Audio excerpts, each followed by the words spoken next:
হামের উপসর্গ নিয়ে দেশে আরো 5 শিশুর মৃত্যু হয়েছে। এ নিয়ে গত 110 দিনে দেশে হাম ও হামের উপসর্গের মৃতের সংখ্যা 729 জনে দাঁড়িয়েছে। এর মধ্যে হামের উপসর্গ নিয়ে 636 শিশু নিশ্চিত হামে 93 শিশুর মৃত্যু হয়েছে। আজ শুক্রবার স্বাস্থ্য অধিদপ্তরের সবশেষ প্রতিবেদন থেকে এ তথ্য জানা গেছে। এই হিসাব গতকাল বৃহস্পতিবার সকাল 8টা থেকে আজ সকাল 8টা পর্যন্ত সময়ের। গত 24 ঘন্টায় হামের উপসর্গ নিয়ে যে 5 শিশুর মৃত্যু হয়েছে তাদের মধ্যে 2 শিশু চট্টগ্রাম বিভাগের। এছাড়া ঢাকা, রংপুর ও সিলেট বিভাগে 1 জন করে শিশুর মৃত্যু হয়েছে। শেষ 24 ঘন্টায় সন্দেহভাজন হামের রোগীর সংখ্যা 968।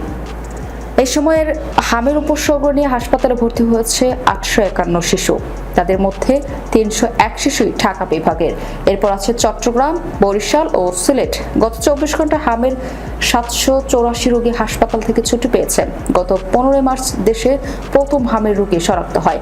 স্বাস্থ্য অধিদপ্তরের সবশেষ প্রতিবেদনে দেওয়া তথ্য অনুযায়ী গত 110 দিনে হামের রোগীর সংখ্যা 1,03,961। হাসপাতালে ভর্তি হয়েছে 87,262 জন।